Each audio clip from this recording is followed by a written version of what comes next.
kailangan lahat ng nandito sa title natin malagay sa introduction. Dapat, di ba? The impact of technology, meron yan.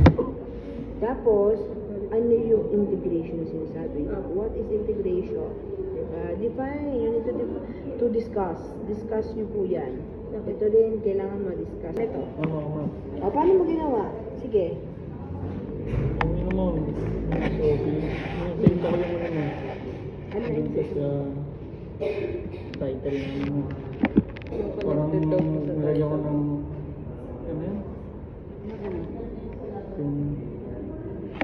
Ito. Ano. O, paano mo ginawa? Sige. Ano naman? So, pinita ko yung ano. Ano Yung yung sa title ng parang nilagyan ko ng ano yun?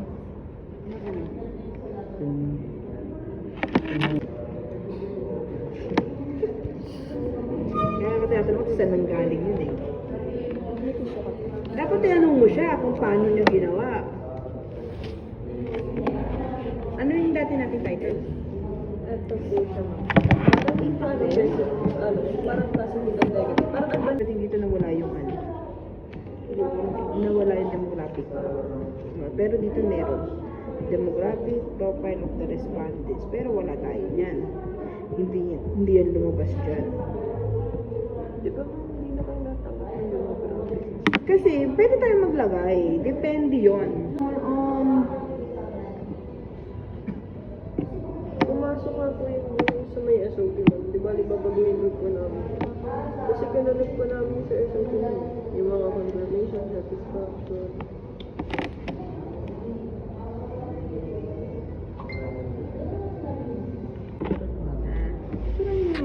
Pero wala na yung 4 kasi recommendation. May recommendation. Tapos dadagdagan na lang namin ma'am ng ano, Hindi yung kasama dun. Yung yung impact.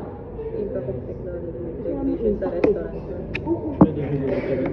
Kahit alam, impact Send mo na lang. dito sa question. Dito sa statement of problem niyo. Yung ano nyo, RRL nyo.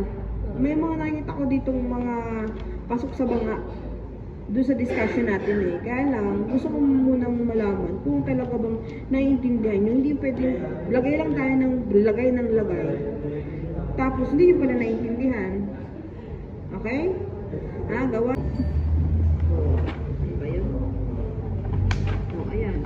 The types of technology integrated. Ano ba yung sasabi ng technology integrated? So, ilalagay nyo yan doon. Hilera yan doon. Diba? Nakalagay yan doon.